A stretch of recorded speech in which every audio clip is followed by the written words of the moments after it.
Hello, Karain TV. Eto ha. Etong si Trillanes talaga. Walang magawa sa buhay, kundi manira, mag-invento, kahit gawain niya ang mga bagay na, alam niyo na, di ba? So, bakit may pinapahid ngayon? Bakit gusto nyong isisi kay former President Duterte ang nangyayari dyan sa West Philippine Sea? Di ba pinaimbestigahan ka noon ng Senado, hoy Trillanes, di ba? Baka nakalimutan mo na pinaimbestigahan ka ni Enrile noon kung bakit ka pabalik-balik sa China. Ano bang naging secret agreement nyo noon ng China? Di ba? Sa panahon ni former President Rodrigo Duterte, walang teritoryong nawala. Yan ang itatakbo sa utak mo, hoy Trillanes. Walang nawalang teritoryo. Ang tanong kung bakit ka pabalik-balik sa China noon, ano ang naging secret agreement nyo noon ng China kung bakit nawala ang Scarborough Shoal at bakit pati ba naman ang Ayungin Shoal nawala? Ano bang mga agreement nyo noon? Ano bang mga pinag-uusapan nyo noon? Ganun ka ba ka-traidor sa Pilipinas? Ganun ba ang pag-uugali mo? Diba sundalo ka noon? Ikaw, Trillanes, parang yung mga ano mo, mga invento mong mga kwento, mga kwentong kalye na inaakala mo na lahat ng tao maniniwala sa'yo. Hindi na. Wala nang maniniwala sa'yo. Kung meron mang maniniwala sa'yo, ewan ko. Basta kami, alam namin kung ano yung mga ginagawa ni former President Rodrigo Duterte noon. Alam namin kung gaano niya kamahal ang Pilipinas, kung gaano niya kamahal ang bayan niya, kung gaano niya kamahal ang taong bayan. Kung marami mang mga tao noon ang galit, yun lang talaga ang pinakaayaw ng iba. Siguro, dahil mahilig siyang magsasalita siya ng, alam niyo na, di ba?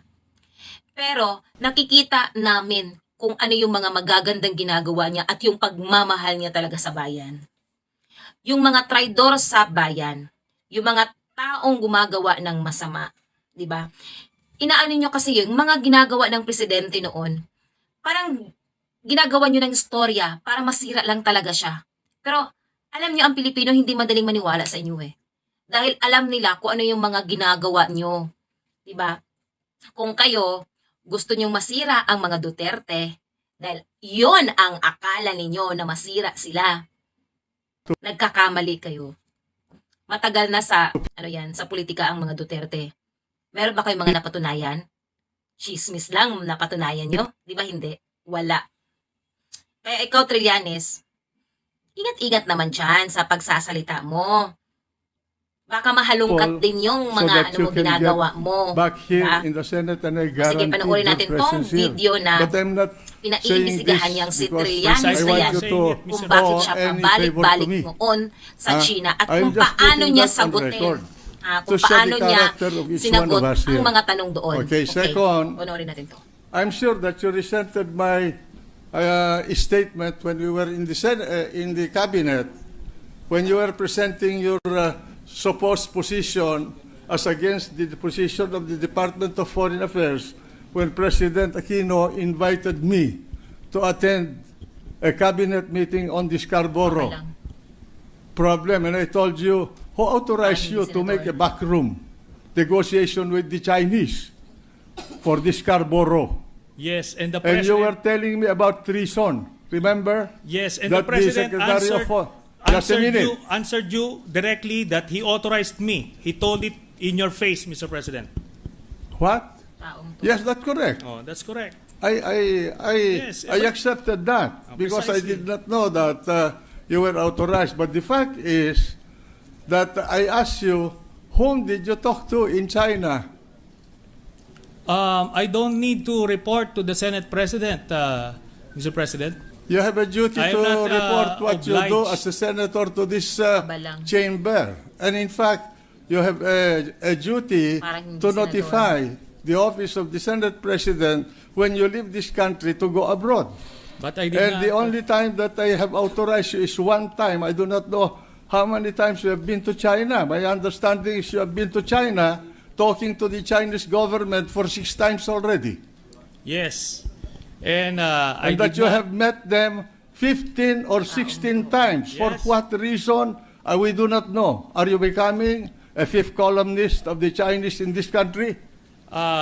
The Senate President is not privy to the backroom channel talks, and I'm not obliged in any way to I think you divulge. have a duty to inform the people. I'm not.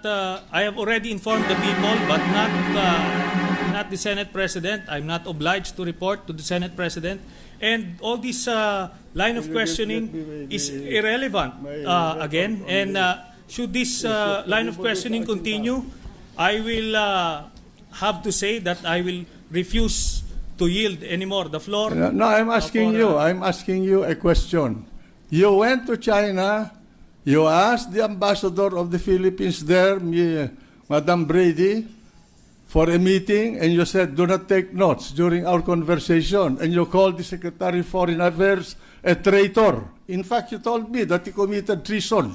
Yes, it was an executive session, and we're not supposed to And I divulge will what's read. happening in You the. want? I will read into What- the record your conversation with Brady But it's and his supposed to notes be. to the Department of Foreign It's Affairs. supposed to be a confidential matter. Yes, but there's nothing So, confidential. even in the executive meeting, cabinet meeting, in the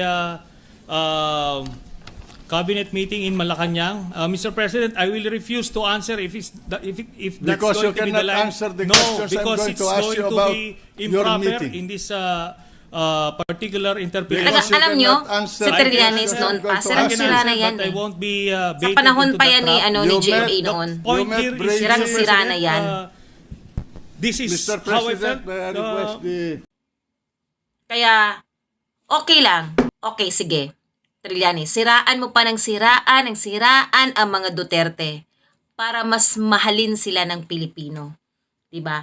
Dahil alam naman ng mga Pilipino na marami talagang naninira sa mga taong may magandang hangarin para sa Pilipinas, may magandang ginagawa, 'di ba? Pilit na sinisiraan talaga 'yan. Parang naging na namin yan parang alam na namin kung anong yung mga sasabihin ng ibang tao.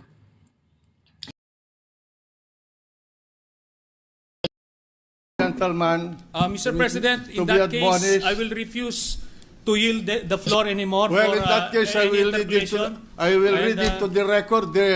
the record the notes that Mrs. Brady or Ambassador Brady wrote about your conversation with her in Beijing on August 12, 2012.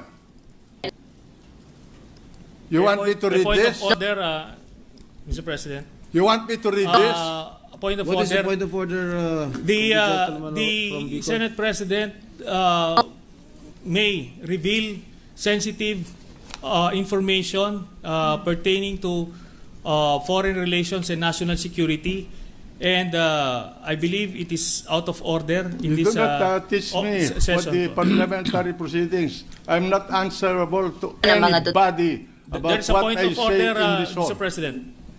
The Senate President may proceed. All right, and I have here the white paper that you've been writing about the Secretary of Foreign Affairs.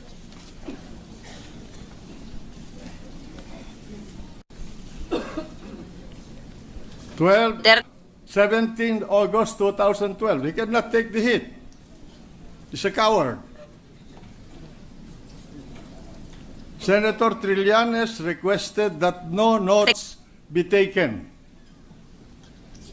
That's one. Two, what the Chinese want is to tone down the rhetoric. He met the night before Mr. President. with the senior Chinese Point of order, Mr. MFA President. officials. Senator Antonio Trillanes bilang negosyador sa China sa naging problema sa 2012 Scarborough Shoal standoff. Ayon kay Enrile, noong siya ay Senate President, naimbitahan siya ni Pangulong Benigno Aquino III sa Malacanang kasama sina Trillanes at Foreign Affairs Secretary Albert Del Rosario ukol sa naturang issue. Nung dumating ako doon, Okay, mga kapatid. akong unang dumating. Pangalawa, dumating si Senator Trillanes. pareho kaming senador noon. Meron siyang ibinubulong sa akin na treason. Di ko naintindihan yung gusto niyang sabihin. Pagkatapos nung dumating na si Albert Del Rosario, kalihim ng Department of Foreign Affairs, at kasama niyang presidente, umupo sila. Binibriefing kami ni Del Rosario tungkol doon sa nangyari sa Scarborough, Seoul. Ito ha. Ayon kay Enrile, sinabi sa kanya ni Trillanes na nagsilbi siyang negosyador sa China. Sinabi ni Trillanes na nagpunta siya sa China at kinausap niya yung mga namumuno sa China tungkol doon sa bagay na sa problema na yon. Ako naman, bilang presidente ng Senado noon, tinanong ko sa kanya, anong karapatan mo na nagpunta sa China? Yung ba, kusang loob mo lamang ang nagpunta ron? Sabi niya, hindi. Nagpunta ako doon, may authority ako. Sinong nag-utos sa inyo pumunta ron? Pagkatapos sumagot si Presidente Aquino, sabi niya, ako ang nag-utos sa kanya. Dito na niya pinag-iingat si Pangulong Aquino ukol sa backdoor negotiation sa China at natuklasan niya mismo kay Del Rosario ang pag-bypass ni Trillanes sa ambassador ng Pilipinas noon sa China. Pagkatapos noon, si Secretary Del Rosario, binigyan ako ng sulat ni Ambassador Brady natin sa China na nagrereklamo na itong si Trillanes ay binabypass siya. Yung pala, si Trillanes ay pasok at labas sa China na tila hindi na dumadaan sa immigration dahil inuutosan yata siya ni Presidente Aquino. Ayon kay Pangulong Rodrigo Duterte, malaking question kung ano ang mga naganap sa negosasyon ukol sa West Philippine Sea Territorial Dispute, kung saan sa kabila ng negosasyon ay nawala pa rin sa kontrol ng Pilipinas ang Scarborough Shoal dahil sa pag-atras ng mga barko ng Pilipinas. Ang akin lang, sir, it is really a wonder to me why, of course, it's only President Aquino who can answer it, why he chose a military man to do the back channeling. And the problem is it was so secretive, almost a sub rosa type of negotiation that was kept secret. Gaya ni Pangulong Duterte, question rin kay Enrile kung sino ang humingi ng tulong sa Estados Unidos upang mamagitan sa standoff sa Scarborough Shoal, kung saan hindi naman umatras ang China at nakuha ang kontrol sa lugar. Kaugnay nito, muling isinantabi ni Pangulong Duterte ang arbitral ruling sa West Philippine Sea. Since then, yung mga paperwork about the arbitral award has become meaningless. Naniniwala naman ang dating senador na kahit papaano ay mahalaga ang arbitral award, pero may issue talaga kung papaano ito maipatutupad. Sinang-ayunan rin ni Enrile ang polisiya ng pakikipagkaibigan ng Pangulo sa China. We lose more if we antagonize China. We have no choice except to negotiate with China. Sa kabila nito, nagpahayag naman ng pagkabahala si Pangulong Duterte dahil sa posibilidad na interesin na ng China ang langis sa West Philippine Sea. There will be a time that itong oil, gas, and everything, which you said to run into billions, I do not have the figures, they might take an interest on that. And that is the time when I said that there will be a real problem. Ang estimate ng China, kaya ganyan ang galaw ng China dyan, ay there is a potential of 130 billion barrels of oil in the West Philippine Sea. Kaugnay nito, pinagbawalan na ni Pangulong Duterte ang kanyang gabinete na magsalita ukol sa West Philippine Sea issue, maliban na lamang kay Presidential Spokesman Harry Roque. This may order now to the cabinet and to all and sundry, yung talking for the government to refrain discussing itong West Philippine Sea with anybody. If we have to talk, we talk, and tayo-tayo lang. And there is one spokesman, Reaction ko sa si Secretary Harry Uduit. ginagawa ng tao na to. Kaya, salamat sa paglaan nyo ng time sa panonood nito. God bless everyone.